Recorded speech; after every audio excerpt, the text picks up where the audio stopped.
stop. Before you scroll past this, I need you to do something for me right now. Close your eyes for just 3 seconds and think about the one thing in your life that feels completely, utterly stuck.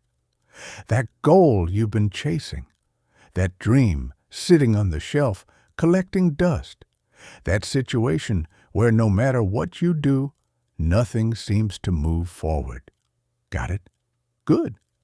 Now here's the question that's going to change everything for you today. What if the only thing standing between you and that breakthrough is the way you're showing up before it arrives? Because I'm about to share something with you that most people spend their entire lives never figuring out. And once you see it, you genuinely cannot unsee it. It changes how you wake up in the morning. It changes how you walk into a room.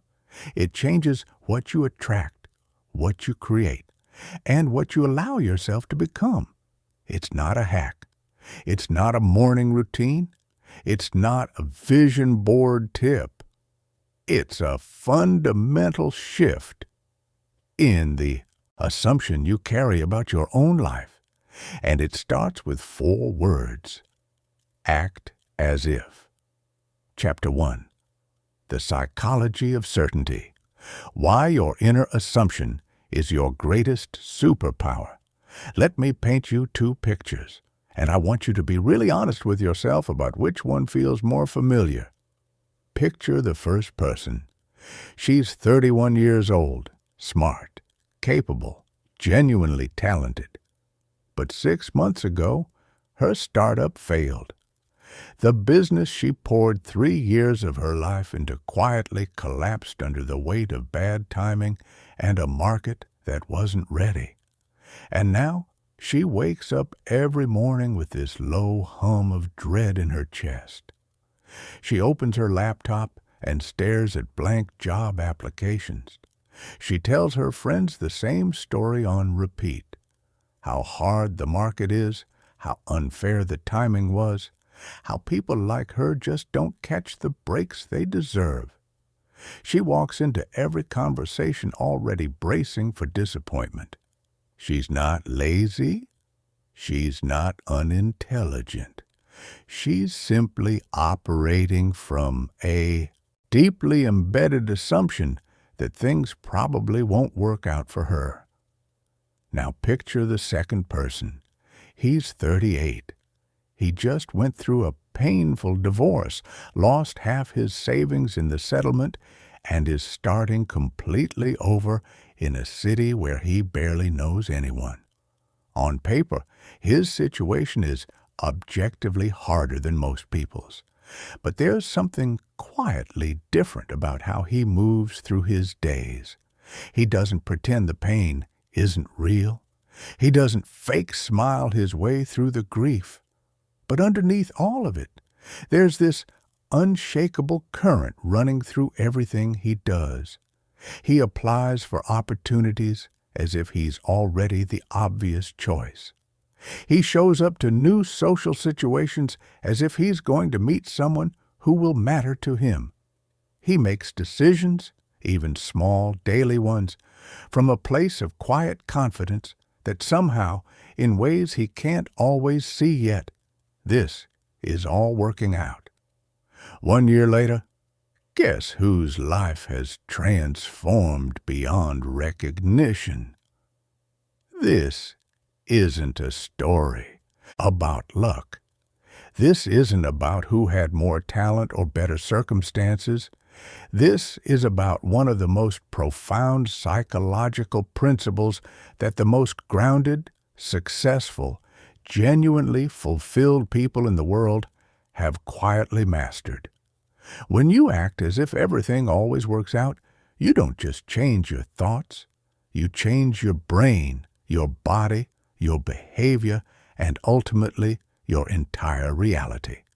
And today, across these 7 chapters, you're going to understand exactly why, and more importantly, exactly how. The hidden power of certainty. Here's something most people fundamentally misunderstand about certainty. They think it means knowing. They think certainty requires proof. That before you can feel confident something will work out, you need evidence, guarantees, a solid plan with every step mapped out. But that's not certainty. That's just logic. Real psychological certainty, the kind that actually changes outcomes, is something entirely different.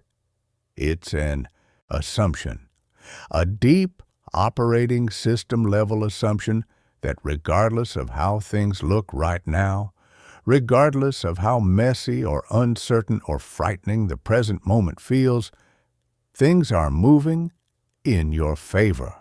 And here's what's fascinating. That assumption changes everything about how you move through the world. When you're operating from uncertainty, from that low-grade anxiety of, I don't know if this will work, your brain literally functions differently. There's a structure in your brain called the reticular activating system, and its job is essentially to act as your reality filter. It decides, out of the billions of pieces of information flooding your senses every second, what actually deserves your conscious attention. When you're operating from fear and uncertainty, your reticular activating system is calibrated to scan for threats, problems, evidence that things might go wrong. And because it's incredibly good at its job, it finds exactly that. Everywhere. The unanswered email becomes proof that you're being ignored. The slow week at work becomes proof that your career is declining. The awkward silence in a conversation becomes proof that people don't really like you. But when you shift your operating assumption to certainty, when you genuinely begin to act as if things are working out, your reticular activating system recalibrates. Now it starts scanning for something completely different. Opportunities, open doors, evidence that things are moving forward, and it finds that too. Everywhere. This is not magical thinking. This is neuroscience. Your brain finds what it's looking for. The question is simply, what are you telling it to look for? The people who already know this.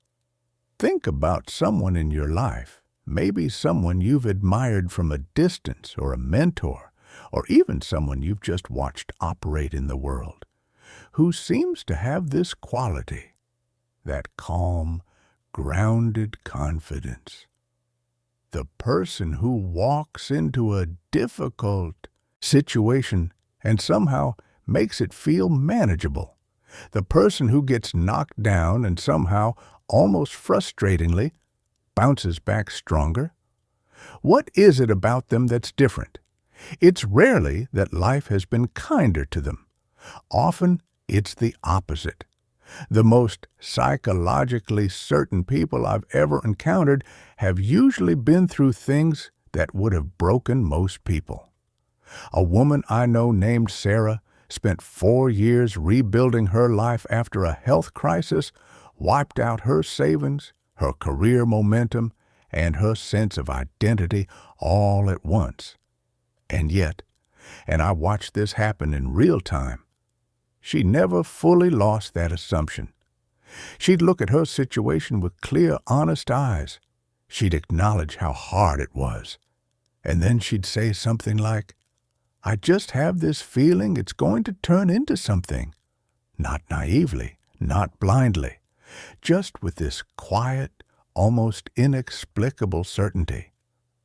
3 years later, the very skills she'd been forced to develop during her recovery had become the foundation of a career she describes as more meaningful than anything she'd had before. Or consider Marcus, a teacher in his early 40s who spent a decade in a career path that wasn't right for him. When he finally left, with no clear plan, 2 kids, and a mortgage. Everyone around him thought he was having a breakdown, but he operated from this unshakable assumption that the transition was taking him somewhere better. He prepared for every new opportunity as if success was simply a matter of time. He networked as if the right connections were inevitable. He made decisions as if the destination was already decided and he was just figuring out the route.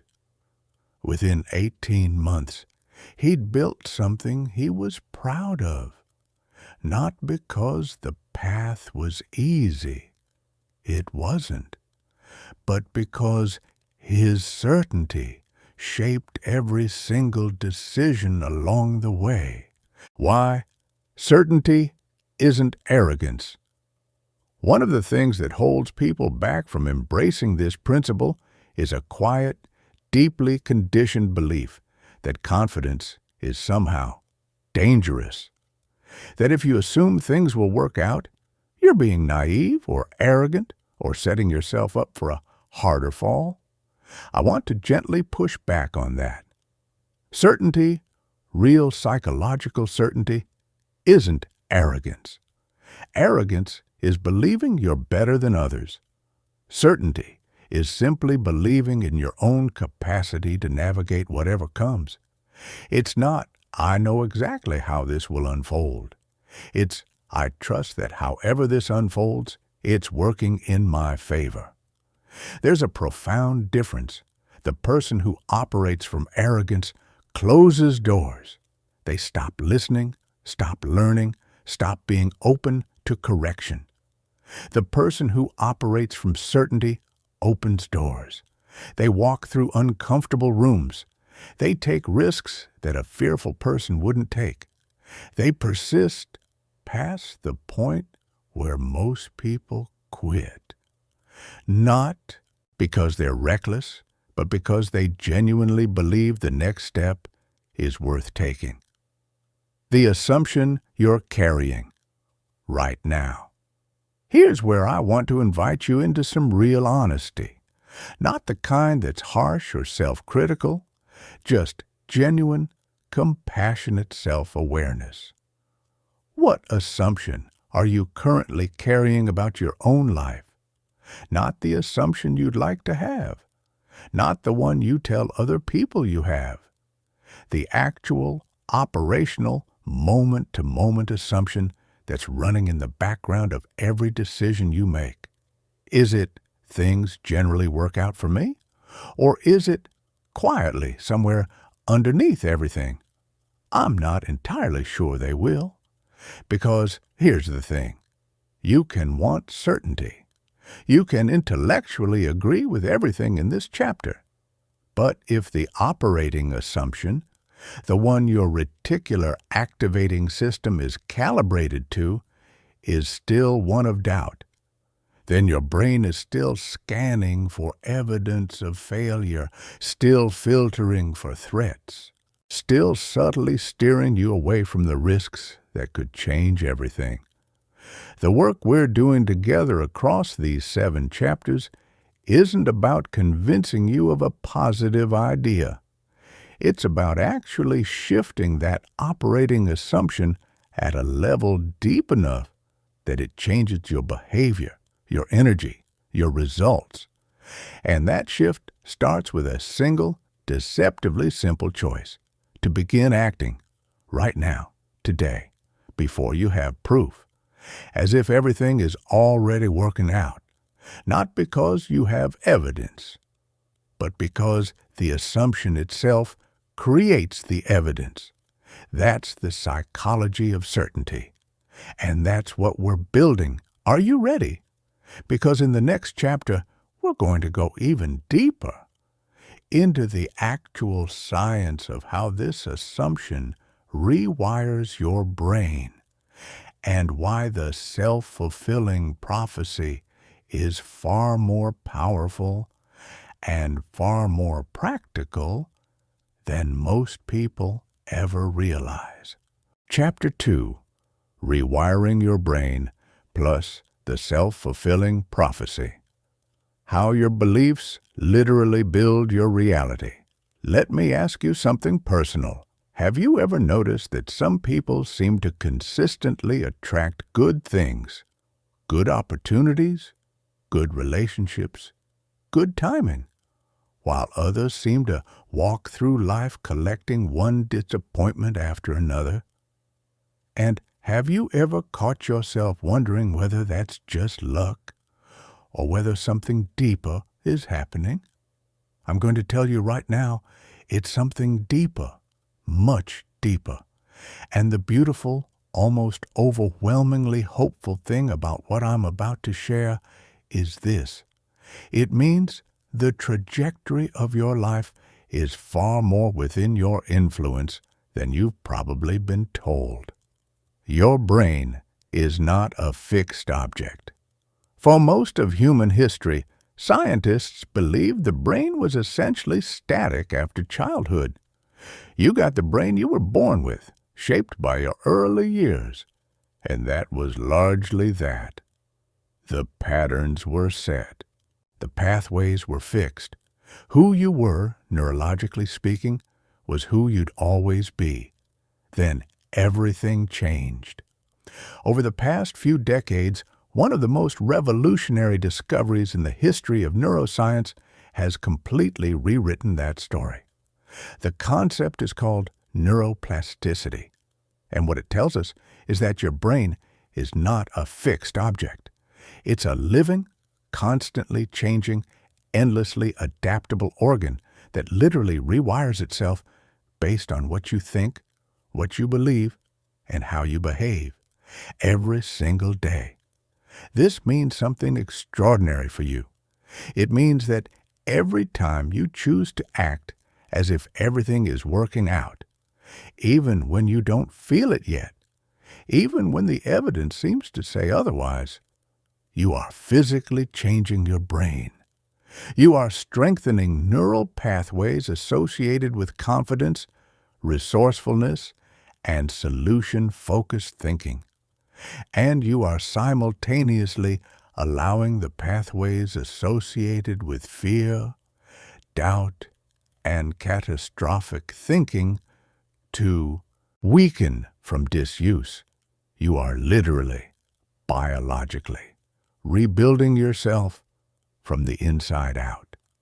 How you've been unknowingly training your brain. Here's something that might feel a little uncomfortable at first, but stay with me because it's genuinely liberating once it lands. Every time you've worried about what might go wrong, you've been training your brain to expect things to go wrong. Every time you've told yourself, "I'm not sure I can handle this," you've been strengthening the neural network that believes you can't. Every time you've rehearsed a worst-case scenario in your mind, playing it out in vivid, anxious detail, your brain has treated that rehearsal as a real experience and filed it accordingly. This isn't a character flaw. It's not weakness. It's just what brains do when they're left to their default programming. The default, evolutionarily speaking, is to scan for danger, prepare for the worst, and stay within familiar territory. That programming kept our ancestors alive, but it's keeping you small. And here's the genuinely exciting part. The moment you understand this, you stop being a passenger in the process and start being the driver. Because if your brain rewires itself based on what you consistently think and do, then the power to change your neural landscape is entirely in your hands. The reticular activating system, your brain's reality filter. Let's go a little deeper into the neuroscience because I think when you really understand this particular mechanism, it becomes impossible to unsee. Deep in your brainstem sits a network of neurons called the reticular activating system, the RAS. Its job, in the simplest possible terms, is to decide what deserves your attention.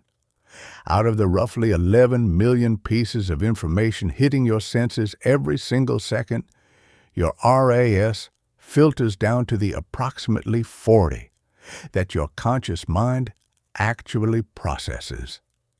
Think about what that means. You are, at any given moment, consciously experiencing roughly 0.000004% of what's actually available in your environment.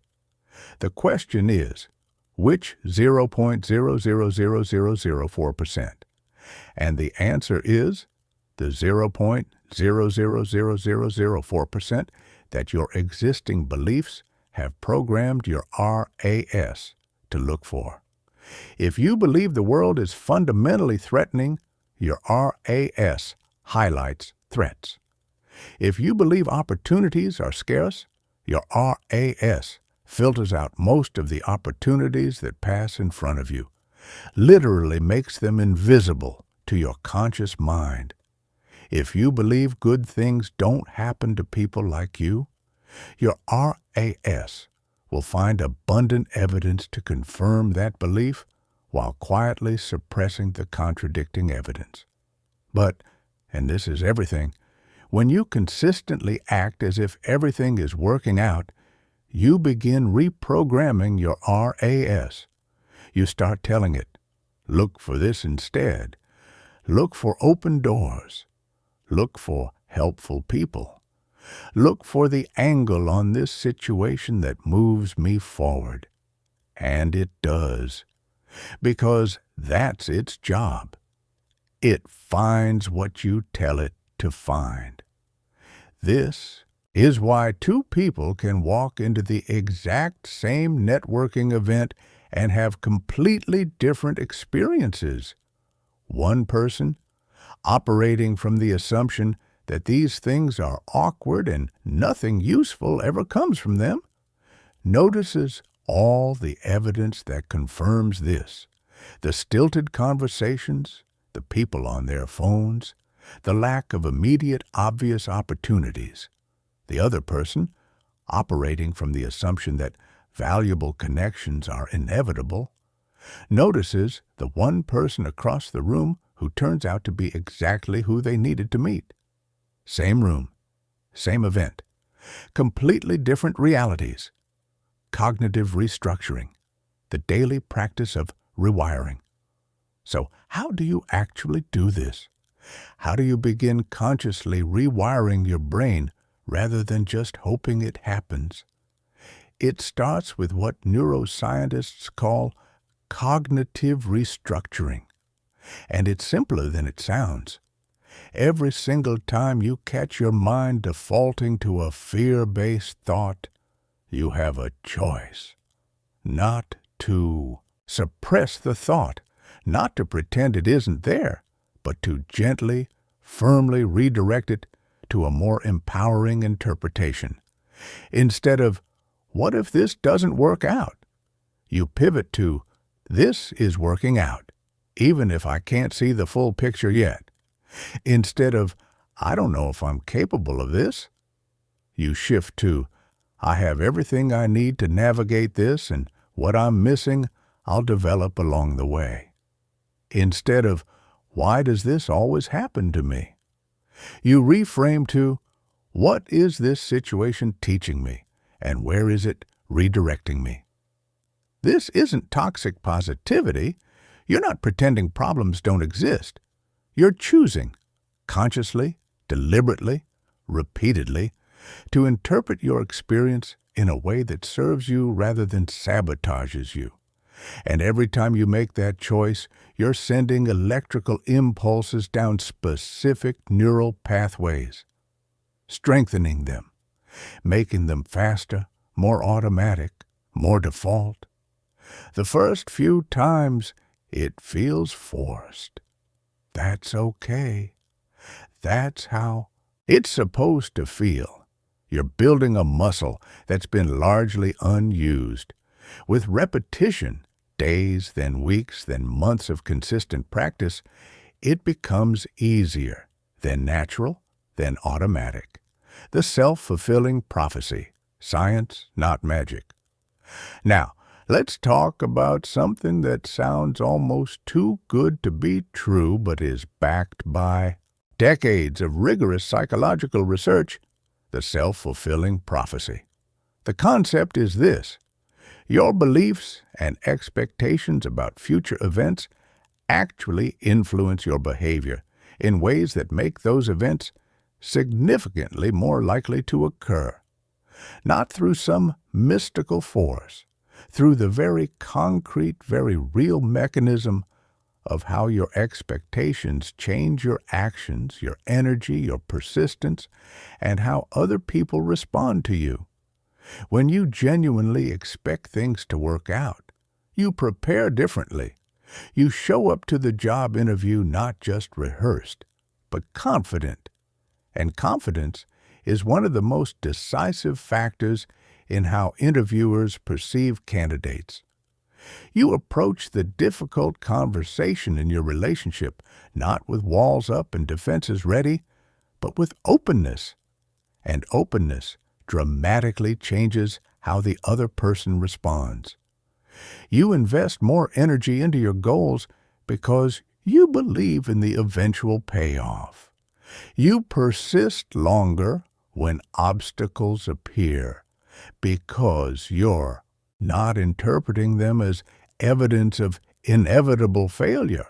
You take the calculated risks that someone expecting failure would never dream of taking.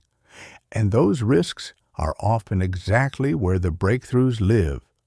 Your expectation doesn't just change what you think, it changes what you do. And what you do changes what happens. The classroom study that changed everything. In the 1960s, psychologists Robert Rosenthal and Lenore Jacobson conducted a landmark study in a California elementary school. They told teachers that certain students had been identified as intellectual bloomers, children who were about to experience a significant surge in academic performance. What the teachers didn't know was that these students had been chosen completely at random. There was nothing academically special about them.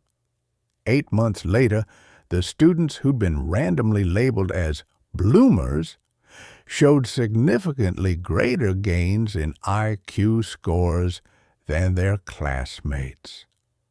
Nothing about those children had changed. What changed was the expectation their teachers held about them, and that expectation changed how the teachers interacted with them. More warmth, more patience, more challenging material, more encouraging feedback. The children absorbed those expectations and lived up to them. Now imagine what happens when you become your own teacher and you start holding the expectation that you are someone who succeeds, someone for whom things work out, someone who is moving toward something remarkable. You begin treating yourself differently. You give yourself more patience, more encouragement, more challenging opportunities. You invest in your growth. You forgive your setbacks more quickly. You persist past the points where your old self-image would have told you to quit. And gradually, almost imperceptibly at first, you begin living up to the expectation you're holding for yourself. What this means for you, starting today. Here's what I want you to take from this chapter. Not as a concept to think about, but as something to actually feel in your body. You are not a finished product. You are not locked into the patterns of the past.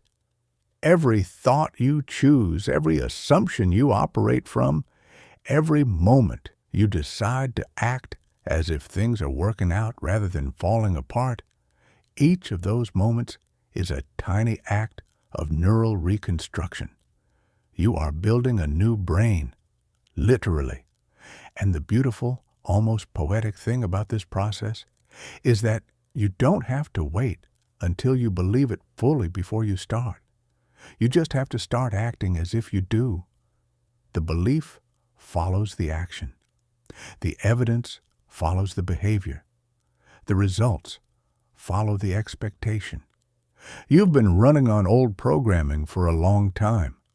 Programming that told you to be careful, to expect less, to prepare for disappointment. And that programming has shaped your life in ways both visible and invisible. But programming can be rewritten. Your brain is waiting for new instructions. Are you ready to give them? In the next chapter, we're going to tackle the thing that stops most people right here. Fear. Specifically, the fear of uncertainty. And we're going to completely transform your relationship with it. Chapter 3, Facing Fear, plus the Power of Daily Assumptions. How to stop letting uncertainty run your life. Can I be really honest with you for a moment? Most people don't fail because they lack talent. They don't fail because the timing was wrong, or because the market was difficult, or because they didn't have the right connections. Most people fall short of the life they're capable of living because of one single, quietly devastating habit. They wait. They wait until they're sure. They wait until the fear goes away. They wait until they have enough information, enough money, enough confidence, enough proof that it's going to work before they fully commit to the thing they actually want. And the wait never ends, because certainty, the kind that comes before the action, doesn't exist. It never has. It never will. And somewhere in your gut, you already know this, which is exactly why this chapter might be the most important one we spend time in together. The fear that's actually running the show. Here's a question I want you to sit with for a moment. What would you do differently in your life right now if you knew, truly, deeply knew, that it was going to work out? Would you finally start that business? Have that honest conversation? Move to that city? Apply for that program? Show up more fully in that relationship? Take that creative risk you've been talking yourself out of for years? Whatever came to mind just now, that's the gap. The distance between where you are and where that answer lives. And almost always, that gap isn't made of practical obstacles. It's made of fear.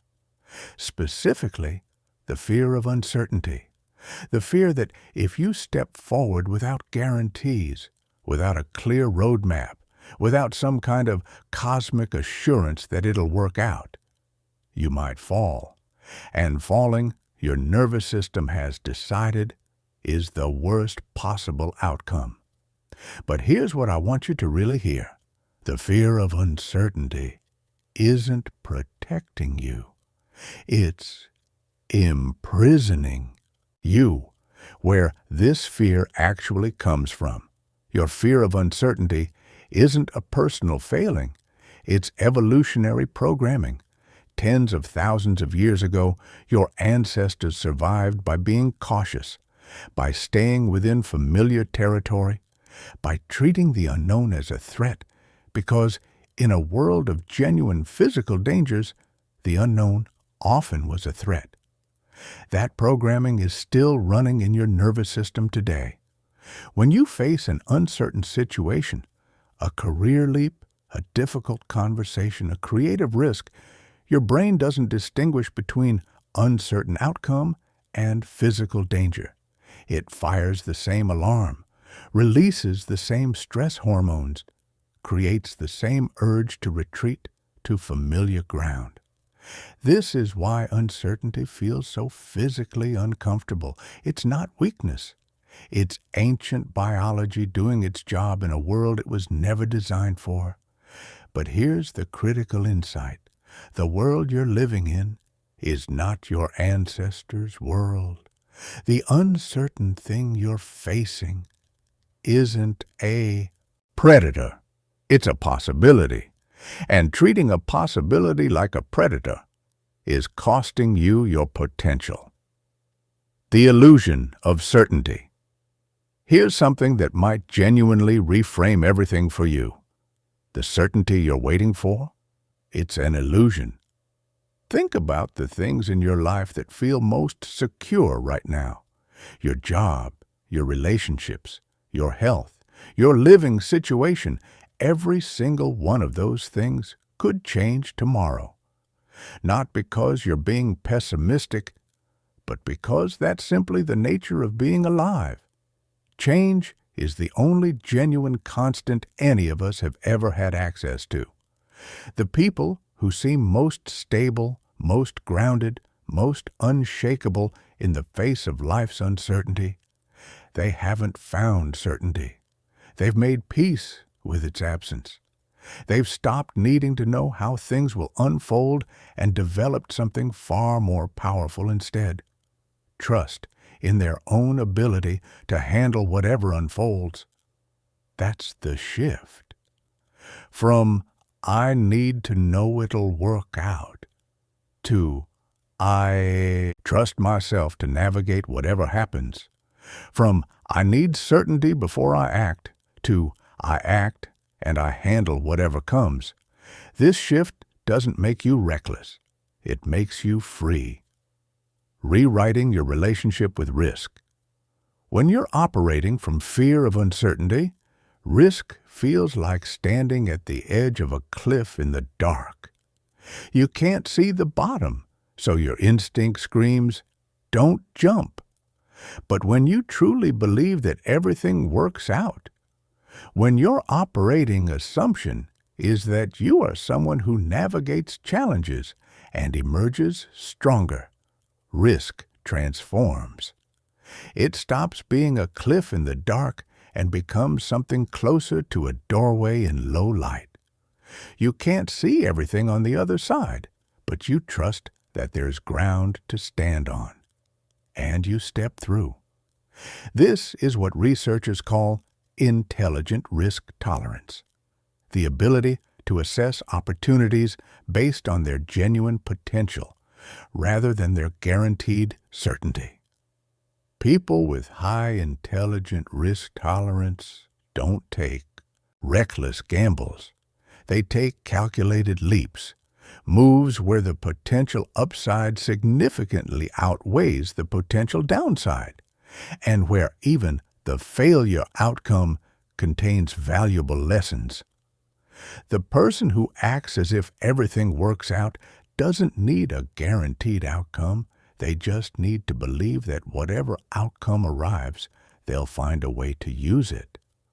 Uncertainty is where everything good lives. I want to offer you a reframe that has genuinely changed things for people who've really let it sink in. Uncertainty isn't your enemy. It's the address where every good thing you want actually lives. Think about it.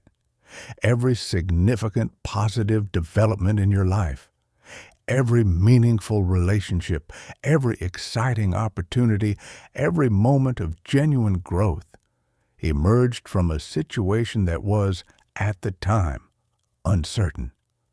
You didn't know the job interview would lead to the career that changed your life. You didn't know the conversation you almost didn't have would turn into the friendship that saved you. You didn't know the risk that terrified you would become the story you're proudest of. Certainty only exists about things that have already happened. And things that have already happened can't change your future.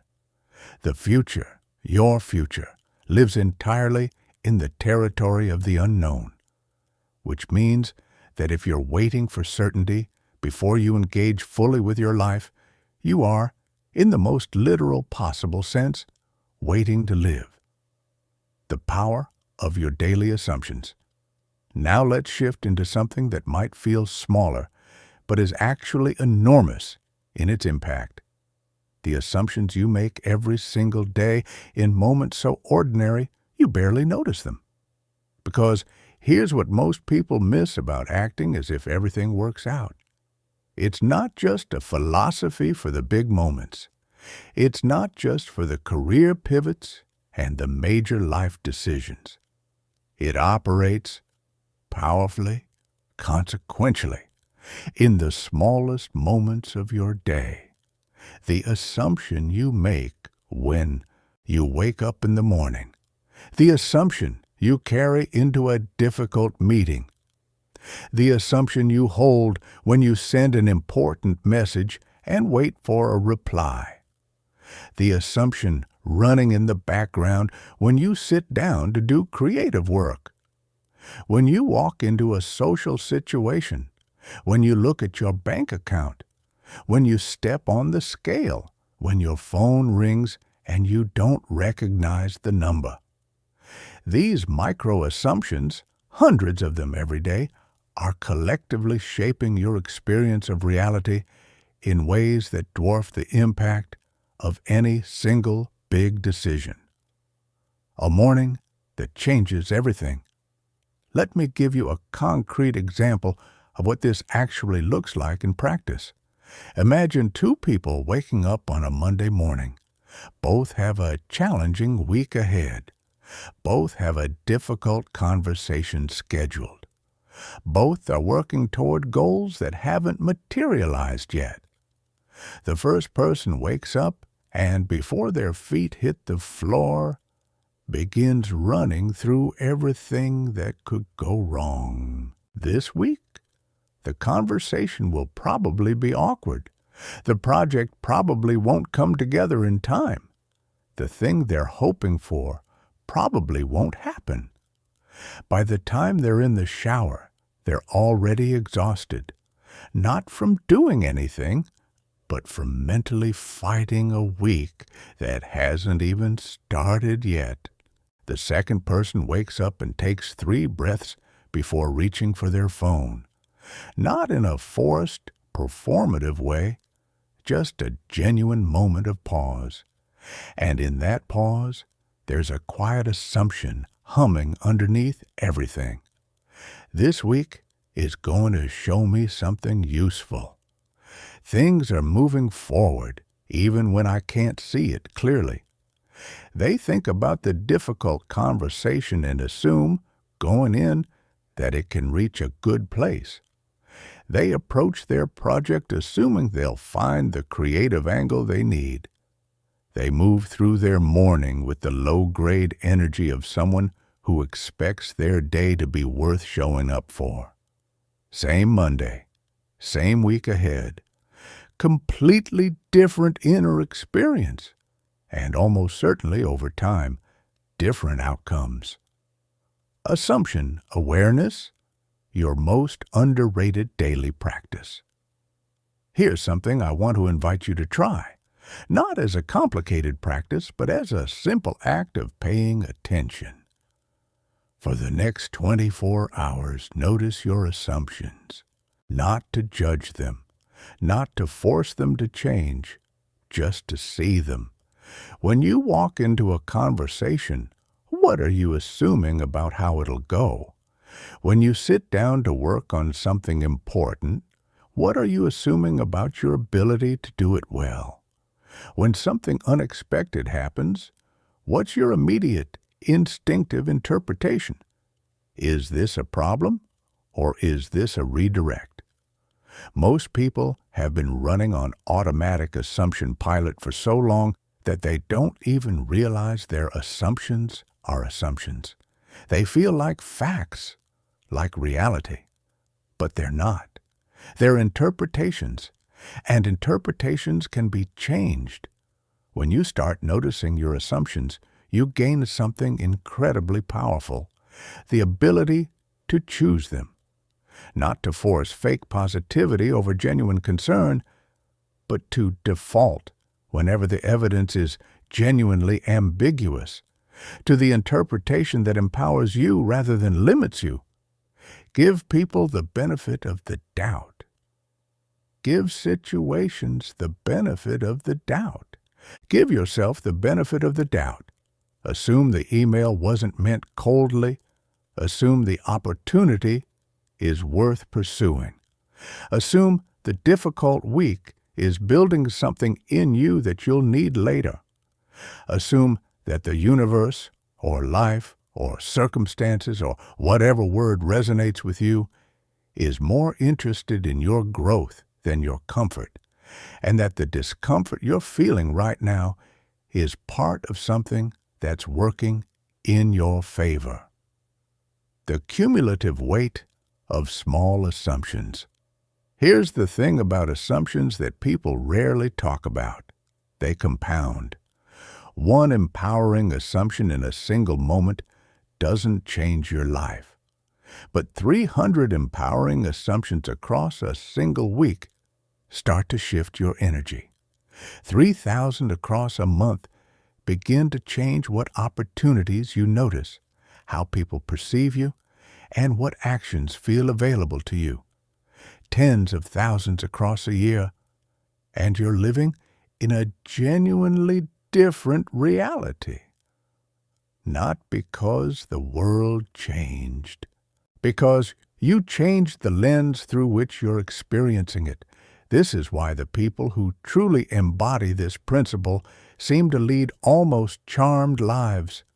Not because luck favors them disproportionately, but because their consistent assumptions have quietly, persistently, invisibly shaped every small decision, every interaction, every moment of persistence or surrender into a pattern that compounds over time into something that looks, from the outside, like extraordinary fortune. It's not fortune. It's the accumulated weight of 10,000 small choices to assume the best about life, about others, and about themselves.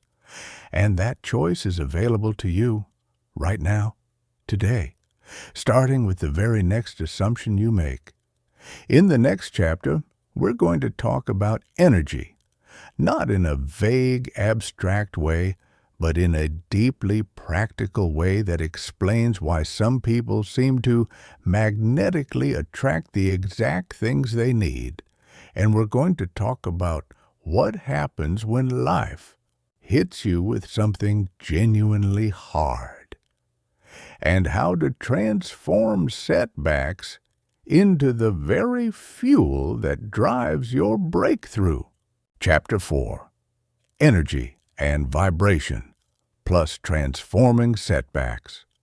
How to become a magnet for what you want and turn your hardest moments into your greatest fuel.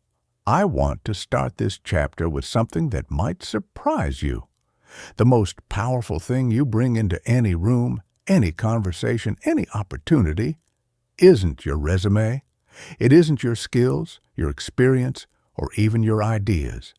It's something far more subtle, far more pervasive, and far more influential than any of those things. It's your energy. And before you roll your eyes at that word, because I know energy can sound like something printed on a motivational poster in a dentist's waiting room, I want to talk about it in a way that's actually grounded, practical, and immediately applicable to your real life. What energy actually means? Every living thing operates within a field of energy. This isn't mysticism, it's biology, chemistry, and physics operating simultaneously in your body at every moment. Your thoughts trigger neurochemical reactions.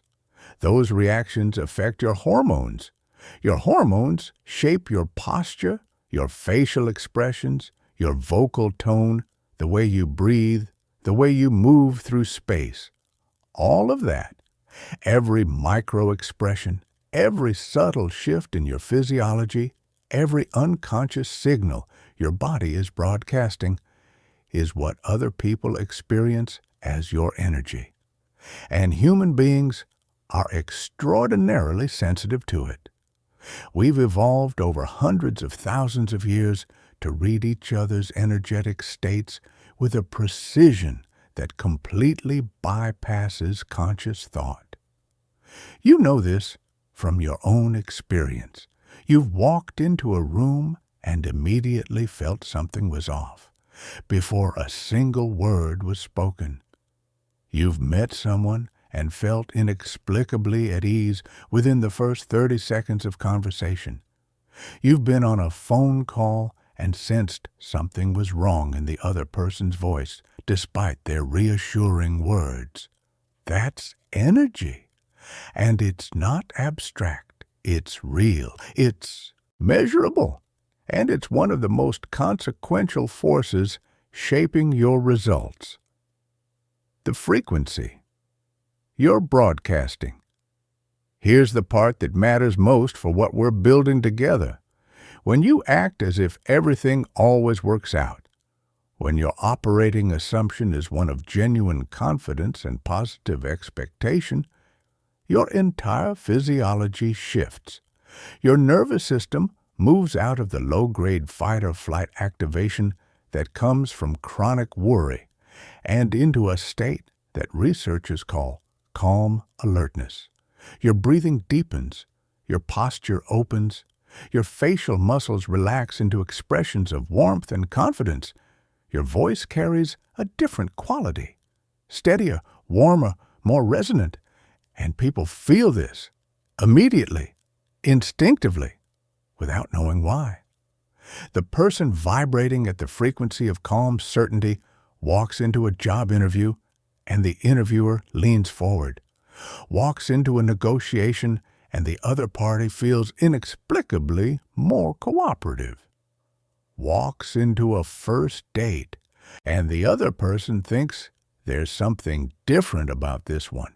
Walks into a difficult conversation, and the other person's defenses quietly lower. None of this is manipulation. It's simply the natural human response to someone who is genuinely, authentically operating from a place of inner security rather than hidden desperation. Conversely, and this is important, when you're vibrating at the frequency of fear, need, or quiet desperation, people sense that too. Not always consciously, but they pull back. They become more cautious. They sense something unsettled beneath the surface, even when the surface looks perfectly composed. This is why the phrase, trying too hard, resonates so universally. We all recognize the energy of someone who needs something to happen, and it makes us less likely to give them what they need, not out of cruelty, but out of a very human instinct to move toward security and away from urgency. Raising your frequency? Practically not. Theoretically. So the question becomes, how do you actually shift your energetic state, especially when life is genuinely hard and acting calm and certain feels dishonest? First, let's get something clear. Raising your energy isn't about faking positivity. It's not about forcing a smile over genuine pain or pretending a difficult situation isn't difficult. That kind of performance is actually more draining than just being honest, and people see through it anyway.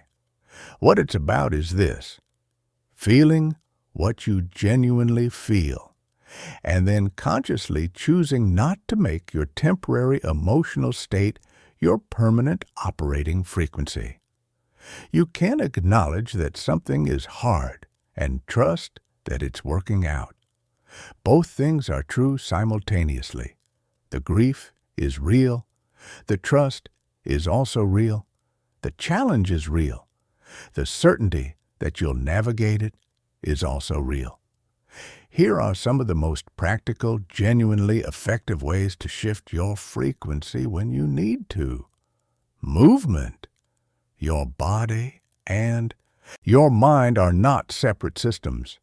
When you feel stuck, anxious, or heavy, physical movement, even a 10-minute walk, creates a measurable shift in your neurochemistry. It's not a metaphor. Exercise literally changes the chemical environment your thoughts are operating in. Gratitude, but specific gratitude. Not a vague sense of, I should be grateful, but genuinely specific appreciation. The coffee that was exactly right this morning. The friend who texted at exactly the right moment. The unexpected 5 minutes of quiet in the middle of a chaotic day. Specific gratitude activates different neural circuits than generic gratitude. It's more visceral, more real, and more effective at shifting your frequency quickly. The people you choose to spend time with. Energy is contagious in the most literal neurological sense. Mirror neurons in your brain fire in response to the emotional states of the people around you, beginning a process of emotional synchronization that happens faster than conscious thought. Spend consistent time with people who operate from certainty, generosity, and positive expectation, and your own baseline frequency gradually rises to meet theirs. The content you consume. Every piece of media you engage with leaves a trace in your nervous system. The constant scroll through anxiety-inducing news, the drama-saturated entertainment, the social media comparison spiral. These aren't neutral activities. They have a measurable downward pull on your energetic state. Choose inputs that feed the frequency you want to operate from. When life actually knocks you down. Now, I want to talk about the part that most personal development content conveniently skips over. What happens when something genuinely hard hits you? Not a minor inconvenience, not a small setback. A real, significant, life-altering difficulty. A loss. A failure on a scale that matters. A rejection that cuts deep. A situation where all the positive assumptions in the world don't make the pain go away. Because if acting as if everything works out is only available to you when things are going reasonably well, it's not a principle. It's just a fair-weather philosophy. And fair-weather philosophies are useless precisely when you need them most. So, let's talk about setbacks. Really talk about them. The hidden architecture of every setback. Here's what I've come to believe, not as a comforting idea, but as something I've watched play out in real life enough times to trust it deeply. Every significant setback contains within it the precise ingredients needed for your next significant breakthrough. Not sometimes, not usually, every time, without exception. The ingredients aren't always obvious immediately. Sometimes they take months to become visible, sometimes years, but they're there. And the only variable, the only thing that determines whether those ingredients get activated or wasted, is the lens through which you choose to view what happened to you. When you interpret a setback as evidence that things don't work out for you, that you're unlucky, that the world is against you, that you were foolish to hope, you close the door on everything that setback was trying to give you. You take the energy of the experience and pour it into confirmation of a limiting story. But when you interpret a setback as a redirect, as information, as course correction, as life moving you away from something that wasn't right and toward something better aligned with who you're becoming, you keep the door open, you stay curious, you extract the lesson, and you move forward carrying something you didn't have before. 3 stories that illustrate this perfectly. Let me share 3 real patterns I've seen play out. The names and details changed, but the essence completely true. Elena was a marketing director who got laid off at 39, 6 months after buying her first home. The fear was immediate and overwhelming, but Elena had been quietly practicing this principle for about a year, and her first instinct, even through the shock, was to ask, what is this making available that wasn't available before? What it made available was time. 6 months of it, which she used to finally build the consulting practice she'd been quietly dreaming about for years. Within 18 months, she was earning more than she had at the company that let her go, working with clients she genuinely loved, and structuring her days around her actual life rather than someone else's schedule. Daniel was in a 5-year relationship that ended in the most painful possible way. Suddenly, without the closure he desperately needed. For months, he moved through genuine grief. He didn't pretend it wasn't devastating, but underneath the pain, he held this quiet belief. This is redirecting me, not ending me. That belief kept him from closing down, from building the protective walls that would have made the next relationship impossible before it started. It kept him curious, open, growing. The relationship he found 2 years later and the version of himself he brought to it were both fundamentally shaped by what the loss had taught him. Priya had a creative project she'd spent 18 months building, rejected by every avenue she tried. Publishers, investors, competitions, every door closed. She could have, and for a few weeks nearly did, interpreted this as definitive evidence that she wasn't good enough. Instead, she held the assumption that the rejections were steering her rather than stopping her. She rebuilt the project from a completely different angle. The version that eventually found its audience was, by her own admission, incomparably better than the original. The rejections hadn't stopped her. They'd made her. The question that transforms everything.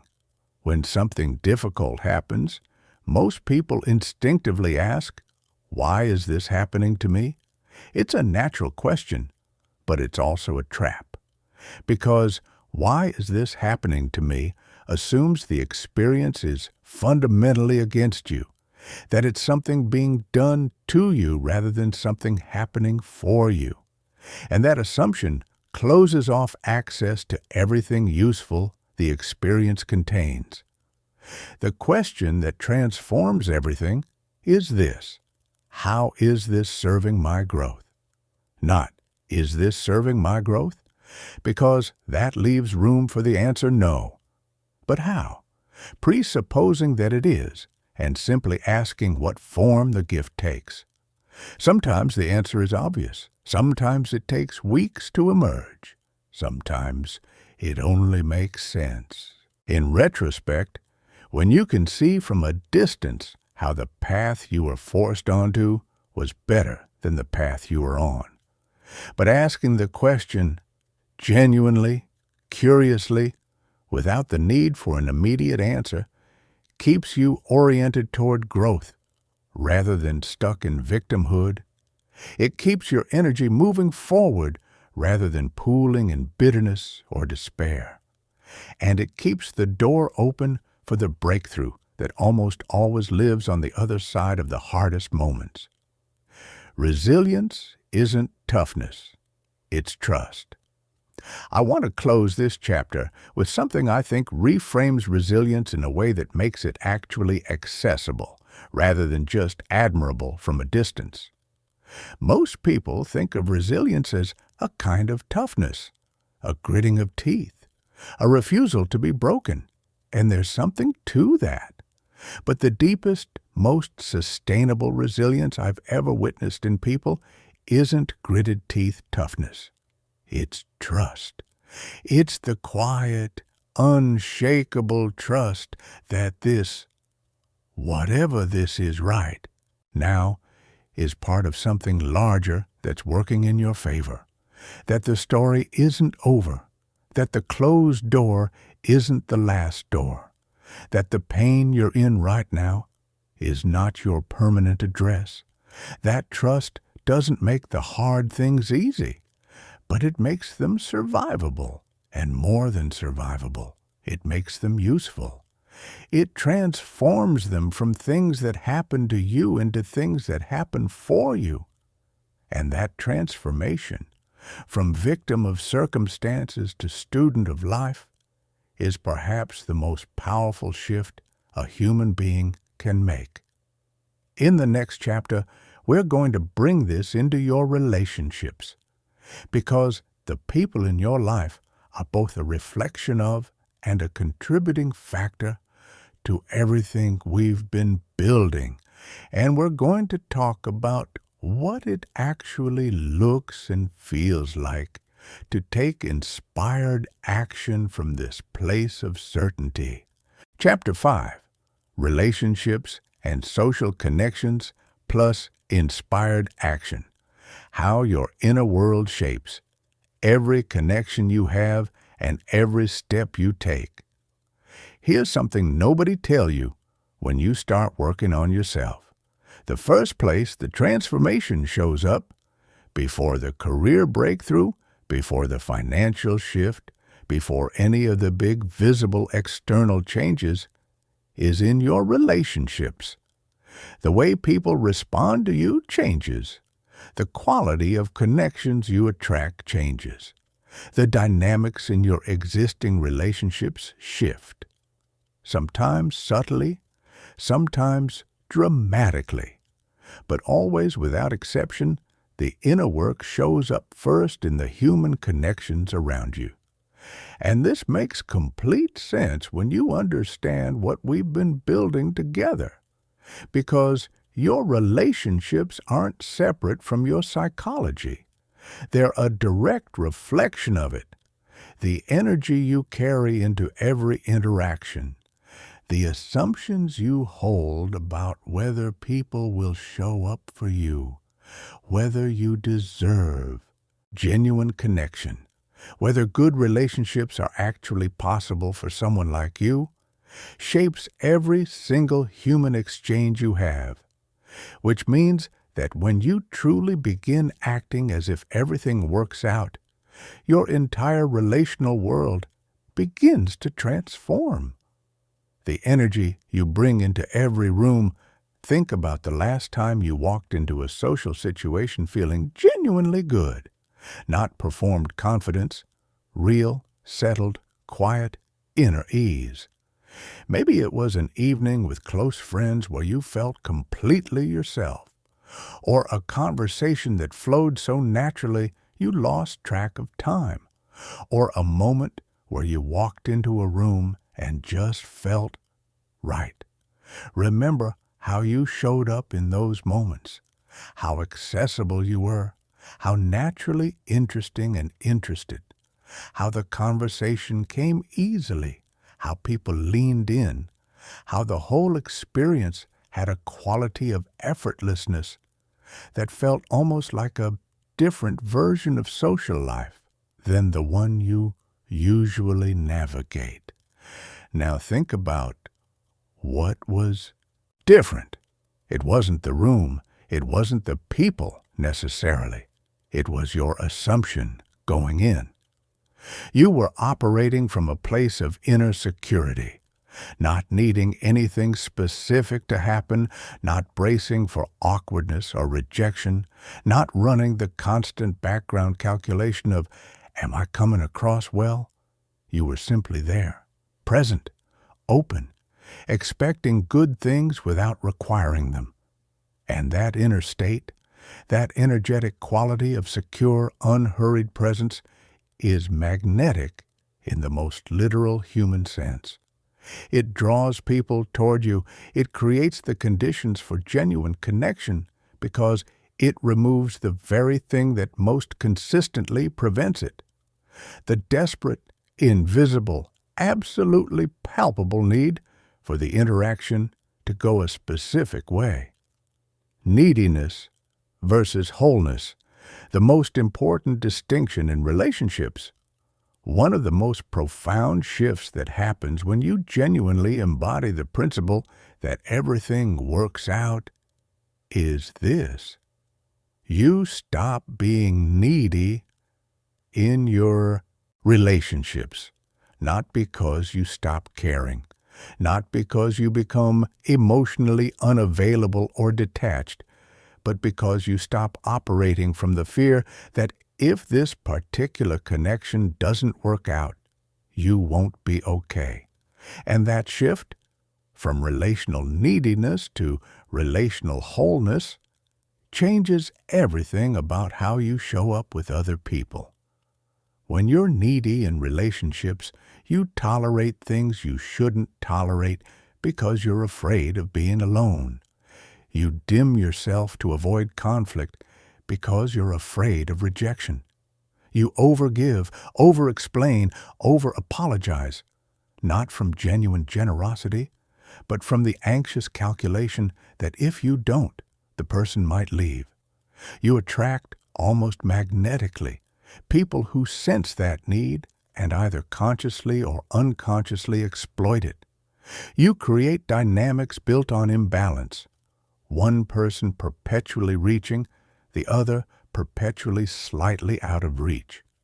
But when you operate from wholeness, from the deep assumption that you are complete, that you deserve genuine connection, that good relationships are available to you, and that if this one doesn't work out, something better is on its way. You show up completely differently. You're generous without being self-erasing. You're warm without being desperate. You express your needs clearly because you're not terrified of what happens if they're not met. You hold appropriate boundaries because you trust that the right people will respect them, and that the people who don't aren't the right people. And the quality of connections you attract reflects this entirely. How this transforms romantic relationships. Let's be specific for a moment, because romantic relationships are where this plays out most intensely and most visibly. When you carry the assumption that love is scarce, that genuinely good relationships are rare, that you might miss your window, that you're somehow fundamentally harder to love than other people, you make choices from that scarcity. You stay too long in relationships that aren't right because leaving feels like losing something irreplaceable. You move too fast in new connections because you're afraid the window will close. You interpret every conflict as a potential ending rather than an opportunity for deeper understanding. But when you carry the assumption that love is your natural state, that you are fully worthy of a relationship that enhances your life, that the right connection will find you as long as you keep showing up authentically, you make completely different choices. You date with curiosity rather than urgency. You communicate honestly because you're not so terrified of the outcome that you'd rather be misunderstood than vulnerable. You handle conflict from a place of, I believe we can work through this, rather than, this might be the beginning of the end. You end things that aren't right without the paralysis of scarcity telling you that you'll never find better. And you attract people who are capable of meeting you at the level of wholeness you're operating from. Because wholeness recognizes wholeness. Security recognizes security. The person who has done their own work, who shows up with their own quiet certainty, they're drawn to the same quality in you. friendships, family, and the people who test you. Most, the principle extends into every layer of your social world. And some of the most interesting applications are with the relationships that have the longest history and the most established patterns. With friends, acting as if everything works out means approaching your existing friendships with the assumption that they can deepen, evolve, and grow, rather than treating them as fixed dynamics that can't change. It means having the honest conversations you've been avoiding, because you trust that genuine friendship can hold honesty. It means gradually, naturally drifting away from connections that consistently leave you diminished, not with drama or resentment, but with the quiet confidence that your social world is moving toward quality rather than away from it. With family, and this is often the most challenging arena, it means maintaining your inner equilibrium even within dynamics that have historically pulled you out of it. You cannot always change your family, but you can change your assumptions about your interactions with them. You can stop entering family gatherings braced for the same old conflicts and start entering them with the quiet expectation that something might be different this time. Not naively, but with enough openness that if something is different, you're available to experience it. And when nothing is different, when the difficult relative is exactly as difficult as always, you can hold your peace from a place of genuine security rather than suppressed frustration. You become, in the best possible way, the stable presence in the room, the person who doesn't get swept up in the drama because they're anchored in something the drama can't reach. The professional relationship shift.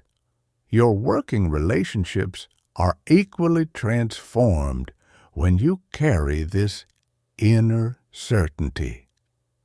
Think about what it means to show up to a workplace, or a client relationship, or a collaboration from the assumption that things will work out well, that your contributions will be valued, that challenges will be navigable, that the people you're working with on balance want things to go well too.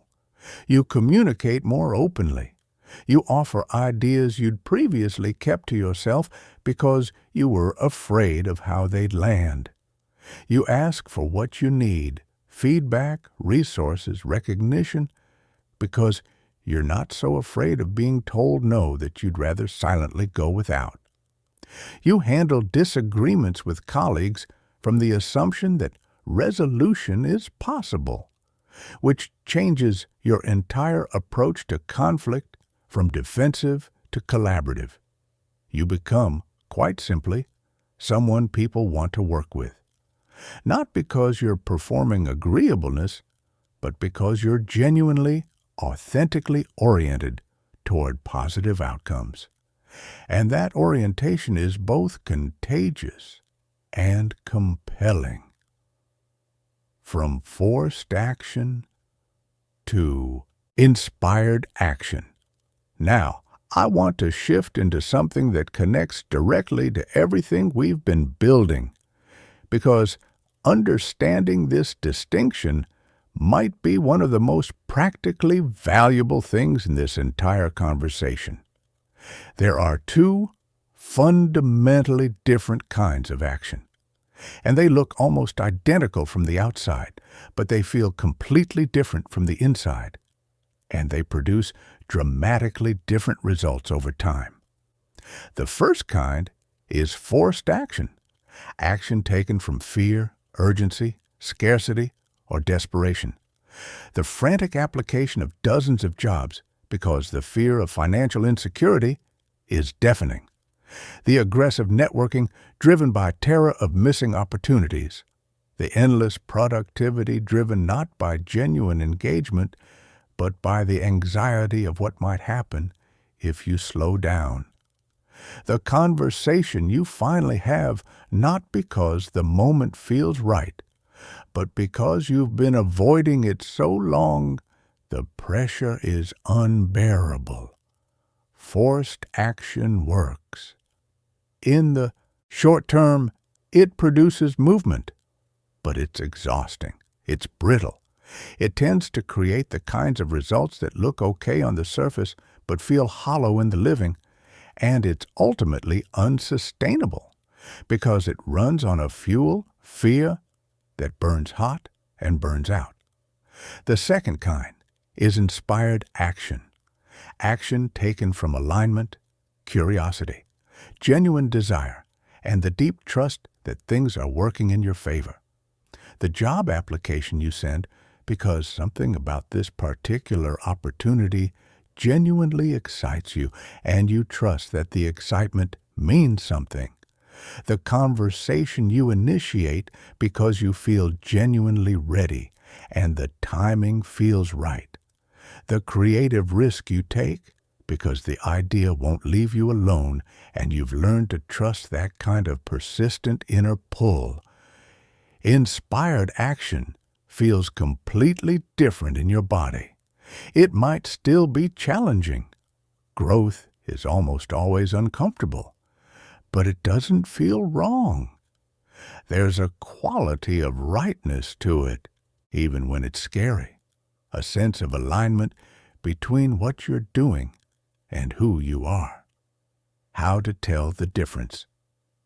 Here's a practical framework for distinguishing between the two, because in the moment, when you're anxious and the pressure is real, it can be genuinely hard to tell. Ask yourself, am I moving toward something or running away from something? Forced action is almost always running away from failure, away from financial insecurity, away from rejection, away from the discomfort of inaction. It's motivated by what you want to avoid. Inspired action moves toward a possibility, toward growth, toward genuine desire, toward who you're becoming. It's motivated by what you want to create. The energy of running away from is constricted, urgent, heavy. The energy of moving toward is expansive, alive, even when it's accompanied by nervousness. It has a different quality than the nervousness of fear. It's the nervousness of excitement, of standing at the edge of something real and choosing to step into it. Waiting for inspiration versus waiting for certainty. There's an important distinction here that I want to be clear about, because it's easy to misuse this principle in a way that becomes sophisticated procrastination. Waiting for inspired action is not the same as waiting for certainty before you act. Waiting for certainty says, I'll do this when I know it'll work out. That wait, as we've established, never ends. Waiting for inspired action says, I'll move when the action feels aligned rather than frantic. That's a much shorter wait, usually measured in hours or days, not months or years, and it produces movement that's both more effective and more sustainable. The practical test is this. If you've been waiting for inspiration on something for more than a week, inspiration isn't what you're waiting for. You're waiting for certainty, and the antidote to that isn't more waiting. It's smaller action. A step so small that the fear of taking it is disproportionate to its actual scale. One email, one conversation, one page, one application. Inspired action often begins with a tiny move, and the inspiration, the genuine, energized, aligned momentum, frequently arrives after you begin, not before. The relationship between your inner world and your outer actions. Here's the thread that ties this entire chapter together. Your relationships and your actions are not separate from your psychology. They are your psychology, expressed outward into the world. Every interaction you have, every step you take, every choice you make is saturated with the assumptions, beliefs, and energetic frequency you're carrying.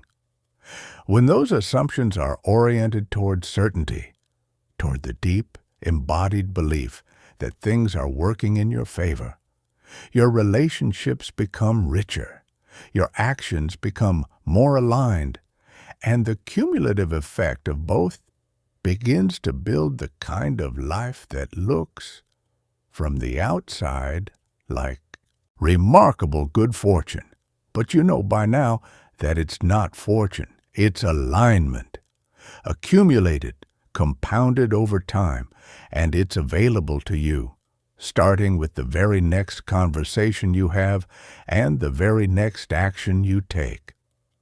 In the next chapter, we're going to go deep into the bedrock of everything we're building, unshakable faith and the sophisticated art of detached involvement.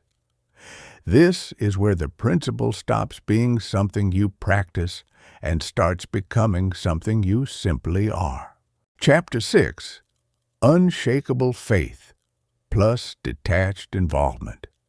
The Art of Trusting, completely while holding everything lightly. I want to start this chapter with a question that might feel uncomfortable. Have you ever noticed that the moments in your life where things worked out most beautifully, where circumstances aligned in ways that genuinely surprised you, where the outcome exceeded what you'd even thought to hope for, were often the moments where you'd somehow let go of needing it to happen a specific way? The job offer that came through after you genuinely made peace with not getting it. The relationship that found you after you'd stopped looking. The creative breakthrough that arrived the morning after you'd finally stopped forcing it. The financial opportunity that appeared just when you decided to trust the process rather than panic about the timeline. This is not coincidence. This is one of the most consistently observed patterns in human experience, and it points directly to the principle we're exploring in this chapter. There is a profound difference between trusting that things will work out and insisting on exactly how they work out, and learning to live in that difference, to hold your desires with passionate commitment while releasing your grip on the specific form they take, is perhaps the most sophisticated and most liberating skill this entire journey asks of you. What unshakable faith actually is. Let's start by clearing up what faith means in this context, because the word carries a lot of baggage for a lot of people. Faith, as I'm using it here, has nothing to do with religious belief. Although, if that framework resonates with you, it absolutely applies. Faith, in the context of this principle, simply means this: a settled, operational trust that things are working in your favor, even when you cannot yet see how. Not hope. Hope is wonderful, but hope still contains doubt.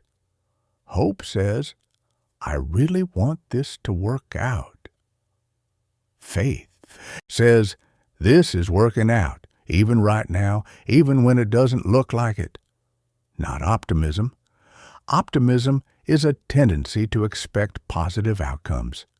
Faith is something deeper and quieter. It doesn't depend on the current evidence pointing in the right direction. It exists independently of circumstances, and not certainty in the sense of knowing exactly how things will unfold. That's not faith. That's a plan. And plans, as every honest human being knows, have a way of colliding spectacularly with reality. Real faith is precisely the ability to remain steady without the plan working out exactly as designed, to trust the destination while remaining genuinely open about the route. Building faith from evidence. You already have.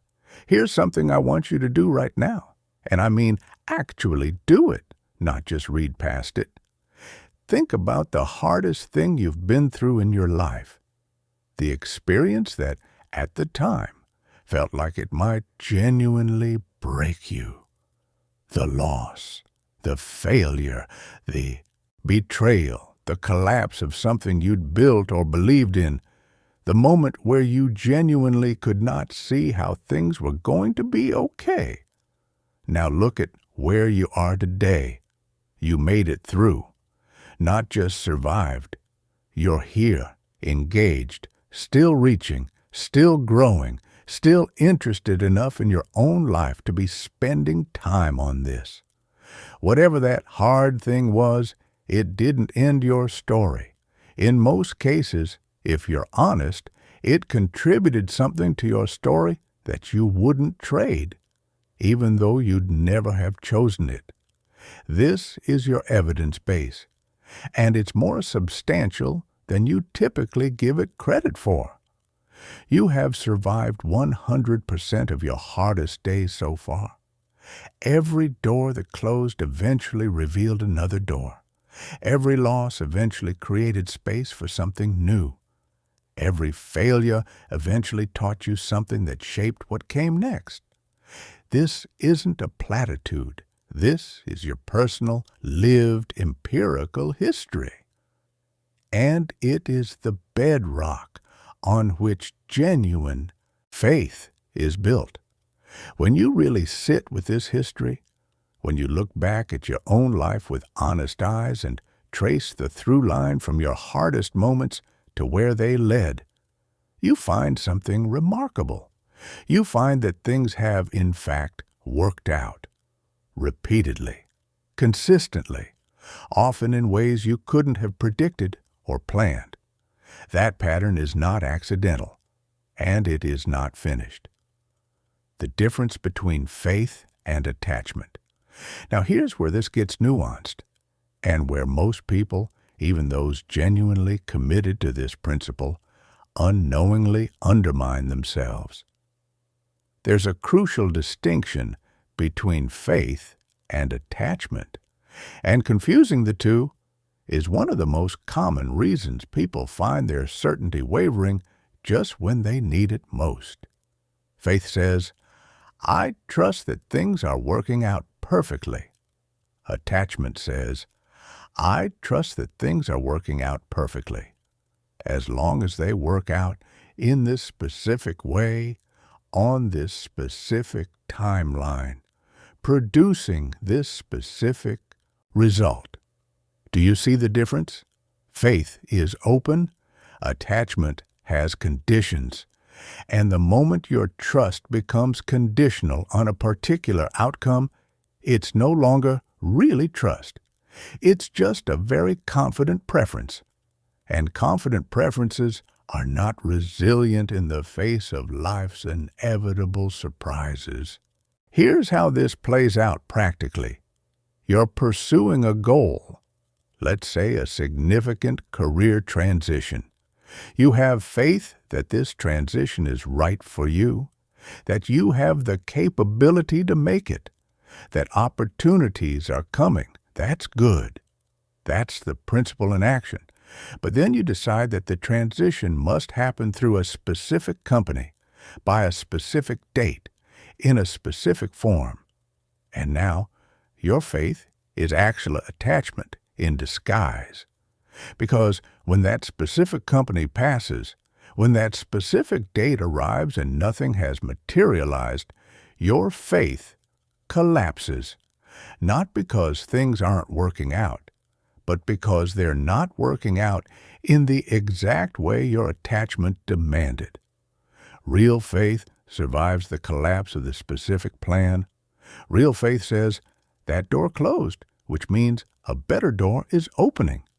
Real faith remains steady when the route changes because it was never attached to the route, only to the destination. Holding your dreams lightly without caring less. I want to address something directly because this principle sometimes gets misread in a way that actually weakens it. Detachment does not mean indifference. Releasing your grip on specific outcomes does not mean caring less about your goals. Holding your dreams lightly does not mean holding them half-heartedly. This is absolutely crucial to understand. You can want something with your whole heart and simultaneously trust that if it doesn't manifest in the exact form you envisioned, something equally good or better is on its way. These two things are not in conflict. In fact, they work together. The passion drives your action. The trust keeps you sane. Think of it this way. Imagine you're holding a seed in your hand. You care deeply about that seed. You want it to grow. You've prepared the soil. You've watered it. You've given it sunlight. You're fully, passionately invested in its growth. But you don't grip the seed so tightly that you crush it. You don't dig it up every 3 days to check if it's growing. You don't panic when the first week passes without visible evidence of progress. You trust the process. You do your part, preparation, care, consistency, and you allow the seed to become what it's designed to become in the time it needs, in the form it takes. That's detached involvement, full engagement, full care, full effort, combined with genuine trust in the process. The practice of detached involvement in daily life. So what does this actually look like when you're living it? Not as a philosophy, but as a daily practice.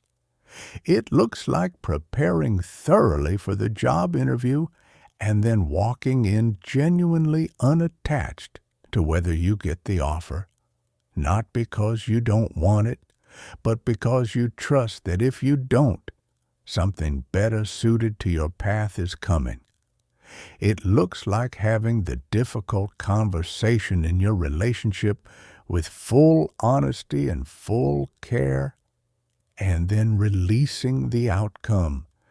You can control what you bring to the conversation. You cannot control how it's received. Detached involvement does your part with excellence and trusts the rest. It looks like setting an ambitious financial goal, working toward it with genuine consistency and creativity, and then genuinely not catastrophizing when the timeline extends. The goal remains. The commitment remains.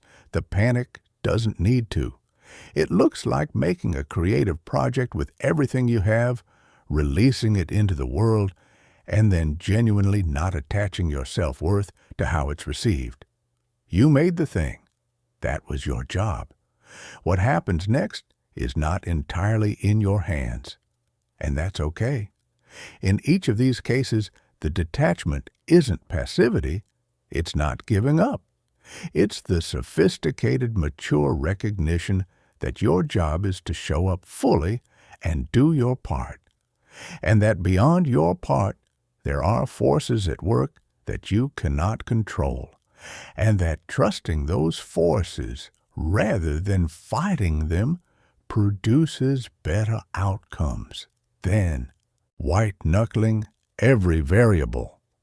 When your faith gets tested, the dark nights, I want to talk honestly about something that most conversations about faith and positive expectation quietly sidestep.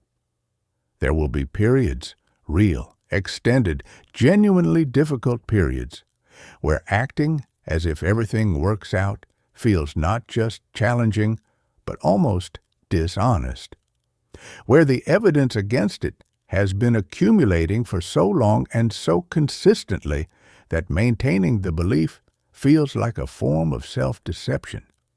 These are what some traditions call the dark nights, the stretches where the faith is tested not by a single dramatic challenge, but by the grinding, demoralizing weight of prolonged difficulty. The business that isn't gaining traction after 2 years of genuine effort. The health situation that isn't improving despite everything. The relationship that keeps circling the same painful territory. The financial pressure that has been relentless for longer than any motivational principle prepared you for. In these moments, I'm not going to tell you to just think positive. That's not faith. That's denial. And denial is fragile. It shatters the moment the evidence gets heavy enough. What I'm going to tell you instead is this.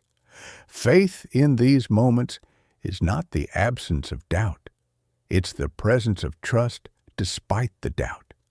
You can acknowledge with complete honesty that this is hard, that you're tired, that you can't see how things are going to turn out.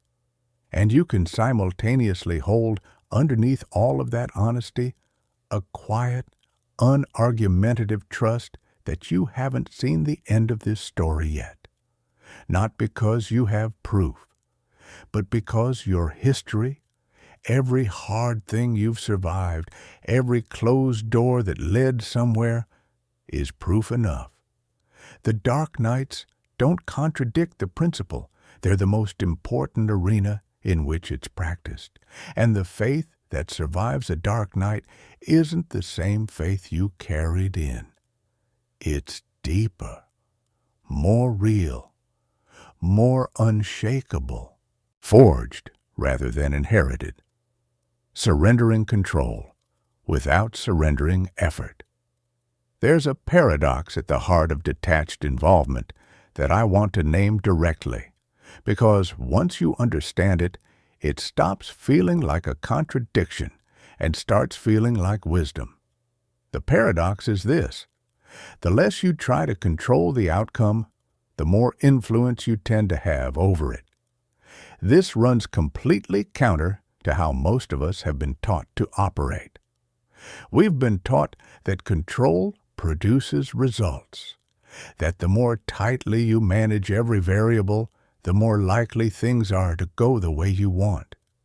But think about the times in your life when you were most effective, when your work had the most impact, when your conversations produced the best outcomes, when your creative output was at its highest quality.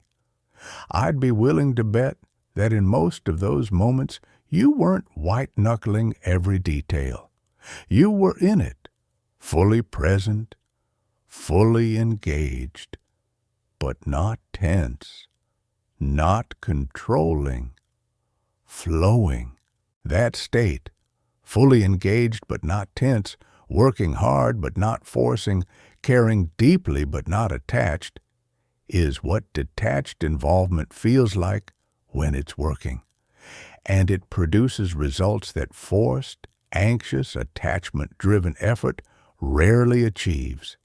Because when you're not using enormous amounts of your mental and emotional energy to manage your anxiety about outcomes, that energy becomes available for the actual work, for creativity, for genuine presence with the people you're working with, for noticing the unexpected opportunity that your anxious, tunnel vision control seeking would have completely missed. Your new operating system. Here's what I want to leave you with as we close this chapter. Everything we've been building, the certainty, the rewired brain, the transformed assumptions, the elevated energy, the resilient response to setbacks, the quality of connection, the inspired action, all of it is pointing toward the same destination. A new operating system, not a set of techniques you apply when you remember to, not a philosophy you agree with intellectually while your deeper programming runs on fear and scarcity, but a genuine, embodied, moment-to-moment way of moving through the world that's grounded in this single, revolutionary assumption. Things are working out, right now, even when I can't see it, even when it's hard, even when the evidence seems to say otherwise. Things are working out, and I trust that. That trust, unshakable, honest, open-handed, evidence-based, and yet ultimately beyond evidence, is faith. Real faith. The kind that doesn't require perfect circumstances to function. The kind that actually changes your reality rather than just your mood. And when faith becomes your operating system rather than your occasional visitor, something remarkable happens, which is exactly what we're going to talk about in our final chapter. In Chapter 7, we bring everything together. The compound effect of everything you've been building. The experience of living in genuine flow. And what your life actually looks and feels like when acting as if everything works out, stops being something you practice, and becomes simply who you are. Chapter 7. The compound effect plus living in flow plus your new reality. When acting becomes being, I want to begin this final chapter with something deeply honest. Everything we've covered together, the psychology of certainty, the rewired brain, the power of daily assumptions, the transformed relationship with fear and setbacks, the quality of connection, the inspired action, the unshakable faith. None of it means anything if it stays in the realm of ideas. Ideas are comfortable. Ideas are safe. You can agree with an idea completely and then go back to living exactly the same way you were before you encountered it. What transforms a life isn't the idea. It's the decision, repeated daily, quietly, without fanfare, to actually live it. And what I want to do in this final chapter is show you what that decision looks like when it's been made consistently over time, what it produces, what it feels like, what your life actually becomes when acting as if everything works out, stops being a practice and starts being your nature. Because that transition from practicing this to being this is real. It happens, and it's available to you. The compound effect, why small choices create extraordinary lives. There's a principle in finance that most people understand intellectually, but very few truly grasp emotionally until they've watched it work in their own life. Compound interest. The idea that small amounts of money, invested consistently over time, grow not linearly, but exponentially. That the returns themselves generate returns, which generate returns, which eventually create outcomes that dwarf what the original investment alone could have produced. $100 a month invested wisely doesn't just become $1,200 a year. Over decades, it becomes something that bears almost no resemblance to the modest monthly contribution that created it. Your expectations, your assumptions, and your daily choices work in exactly the same way. Every single time you choose to act as if things are working out, in a moment so small and ordinary that it doesn't even register as significant, you're making a deposit. A tiny, barely visible deposit into an account that is quietly, invisibly, relentlessly compounding. The morning you wake up anxious and choose, before reaching for your phone, to take 3 breaths and orient yourself toward trust rather than dread. Deposit. The moment you receive disappointing news and your first instinct is to ask, how is this redirecting me? Rather than, why does this always happen to me? Deposit. The conversation where you show up with genuine confidence rather than apologetic uncertainty. Deposit. The risk you take because you believe in the eventual payoff rather than letting fear make the decision for you. Deposit.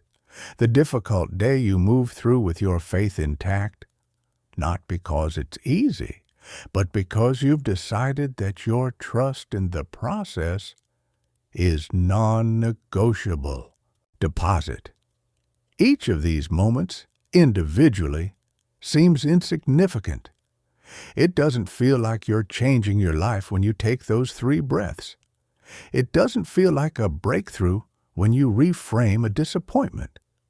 These are quiet, private, unremarkable moments that nobody else will ever know about. But they compound. Day after day, week after week, month after month, they compound. And what they compound into over time is a life that looks from the outside like extraordinary good fortune and feels from the inside like coming home. What the compound effect actually produces. Let me be specific about what this looks like in the real, tangible dimensions of a human life. In your career, the compound effect of consistently operating from positive expectation means that over months and years, you've approached every opportunity with genuine engagement rather than fear-driven performance. You've built a reputation, not through calculated self-promotion, but through the simple, consistent quality of someone who shows up fully because they believe their contributions matter. Doors have opened not because you forced them, but because the people behind them sensed something in you worth investing in. You've taken the calculated risks that your fear-dominated former self would have avoided, and some of them have changed everything. In your finances, you've made decisions from abundance rather than scarcity, often enough that the cumulative effect is a relationship with money that feels fundamentally different. You've invested in your growth when it wasn't financially comfortable because you trusted the return. You've negotiated for what you're worth because you genuinely believe you're worth it. You've pursued opportunities that didn't guarantee outcomes because you've learned to assess potential rather than require certainty. The financial result of these compounded choices over time is not just a number in an account. It's a completely different relationship with security, possibility, and what feels available to you. In your relationships, you've shown up enough times from wholeness rather than neediness that the quality of your connections has fundamentally shifted. The people who drain your energy have gradually, naturally drifted to the periphery, not through dramatic confrontations, but through the simple fact that you stopped feeding those dynamics with your anxiety. The connections that sustain and enrich you have deepened because you've consistently brought your authentic self rather than a managed performance. You've attracted people who match the energy you've been cultivating. Grounded, genuine, growth-oriented people who make your life larger rather than smaller. In your health and vitality, the compound effect of spending less time in chronic stress and more time in calm alertness has quietly transformed your physical experience of being alive. Your sleep is different. Your energy is different. The low-grade tension that used to live in your shoulders, your jaw, your chest, it's largely gone. Not because life has become problem-free, but because your nervous system is no longer treating every uncertainty as an emergency. In your inner life, perhaps most profoundly, The compound effect of consistently choosing trust over fear has produced something that is genuinely difficult to describe to someone who hasn't experienced it, but that you will recognize immediately when you encounter it in yourself. A kind of quiet, a settled, unargumentative, deeply resourced inner quiet that doesn't depend on external circumstances being arranged correctly. That exists independent of what's happening in your career, your relationships, your finances, your health. That is simply there, as a baseline, as a foundation, as the ground beneath everything else. This quiet is not the absence of feeling. You still feel everything: joy, grief, excitement, disappointment, love, frustration, with full intensity. But underneath all of it, there's this steady hum of trust that doesn't waver, that knows, without needing to argue for it, that things are working out. That quiet is what you've been building, one small deposit at a time.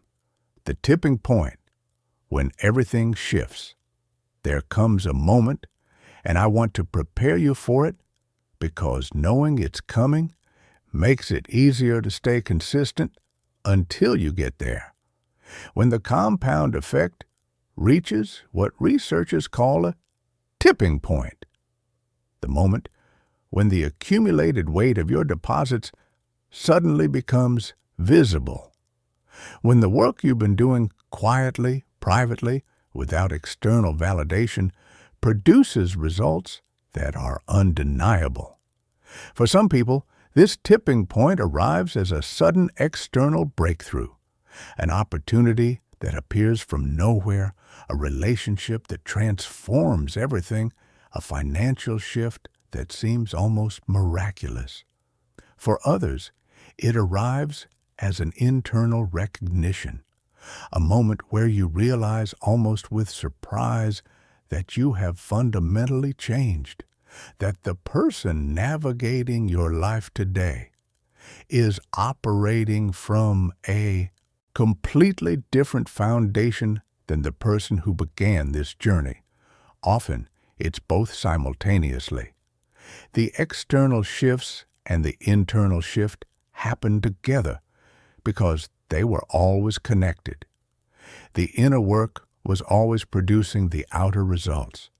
They were just compounding below the threshold of visibility until suddenly they weren't. The most important thing I can tell you about the tipping point is this: it arrives for everyone who stays consistent long enough. Not for some people, not for the naturally gifted or the specially lucky. For everyone who keeps making deposits even when the account balance isn't yet visible. For everyone who chooses trust over fear one more time, and then one more time, and then one more time after that. Consistency is the only requirement, and consistency is entirely within your control. Living in the flow of miracles.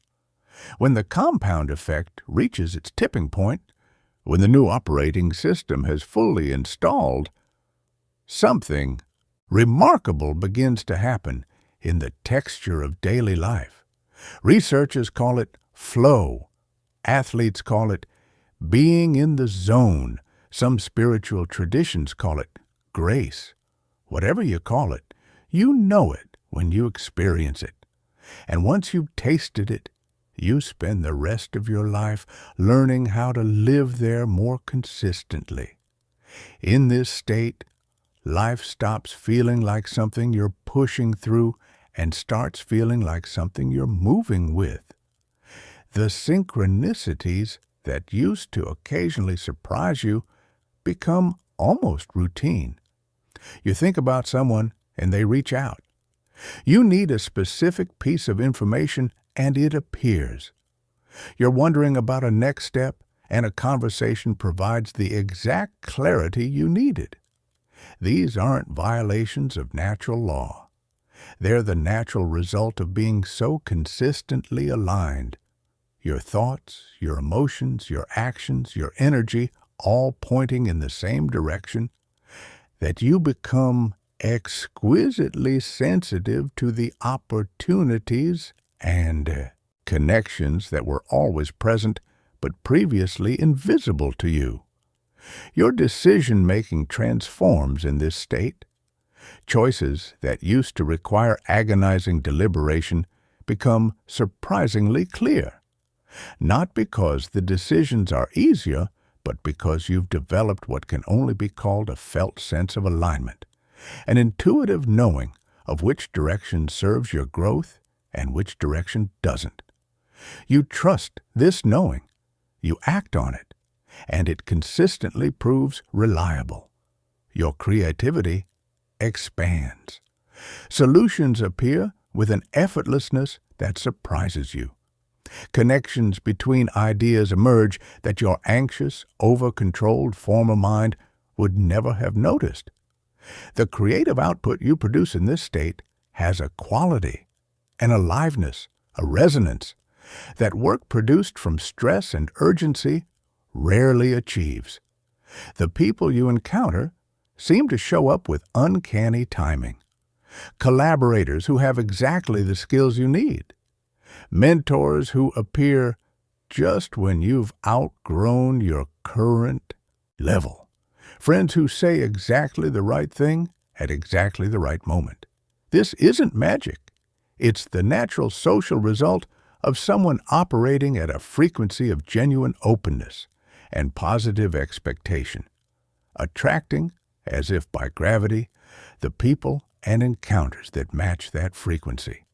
And running underneath all of it is that quiet we talked about, that settled, unshakable, deeply resourced trust that has become not something you practice, but something you simply are. When acting becomes being, there comes a moment, and this is the destination this entire journey has been building toward, when you realize you're no longer acting.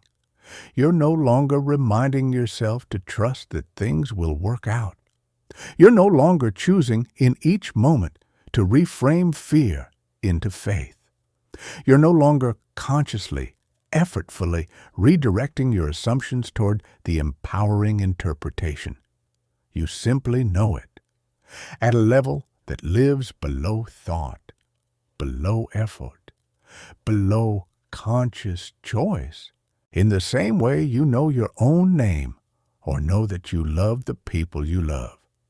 Not as a conclusion you reason your way to, but as a simple, self-evident truth that requires no argument. Everything always works out, not because life has become perfect, not because challenges have disappeared, not because you've somehow transcended the full, complicated, sometimes painful experience of being human, but because you've accumulated enough evidence from your own life, your own history, your own compounded deposits of trust, that this truth has moved from your head to your bones, from something you believe to something you are. And when this shift completes, your entire experience of being alive changes in a way that's almost impossible to fully articulate to someone who hasn't felt it. Problems arrive, and you meet them with curiosity rather than dread. Uncertainty presents itself, and you feel, beneath the not knowing, a kind of excitement about what's unfolding. Setbacks happen, and your first genuine, unforced response is to look for the gift. Delays occur, and rather than catastrophizing, you find yourself almost amused, trusting that the timing is right even when you can't see why. You become, to the people around you, a kind of anchor. Not because you're performing calm or projecting false certainty, but because your inner stability is genuinely, palpably real. People feel it in your presence. They're drawn to it, They come to you during their own hard times, not because you'll tell them what to do, but because being near someone who truly trusts the process has a way of helping other people trust it too.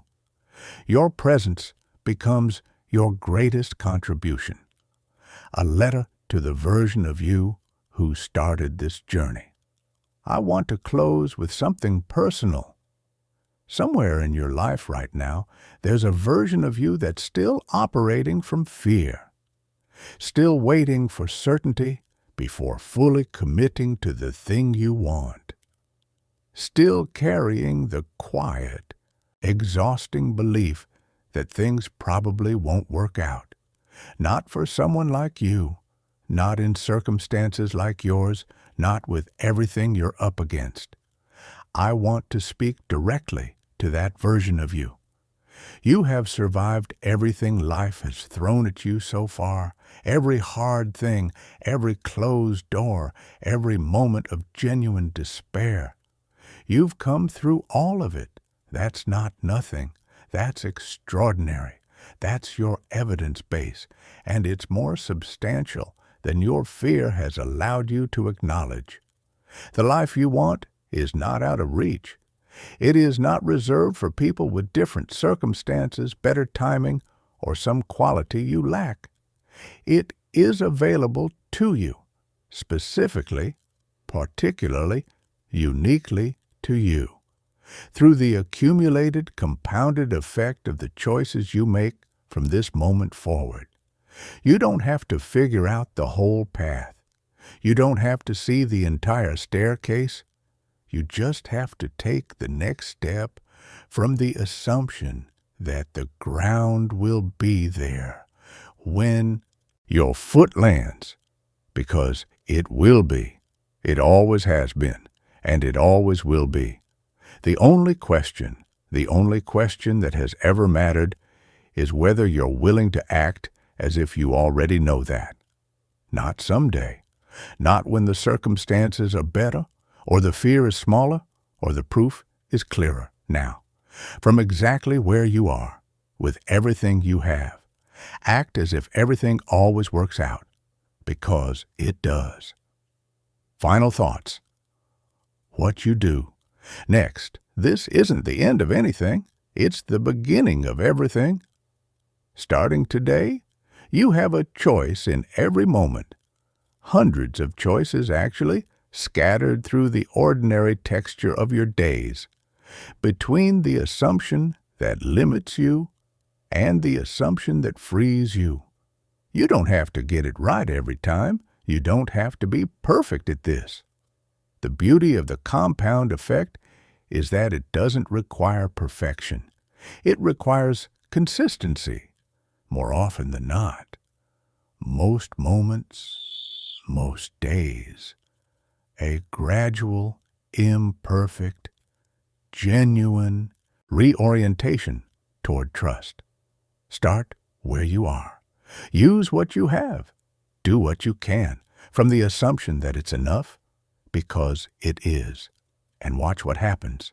Not immediately, not dramatically, quietly, gradually, persistently, the way all real transformation actually occurs. Watch what happens when you stop hoping things will work out and start acting as if they already have. Your life is waiting, and everything, absolutely everything, is working out perfectly.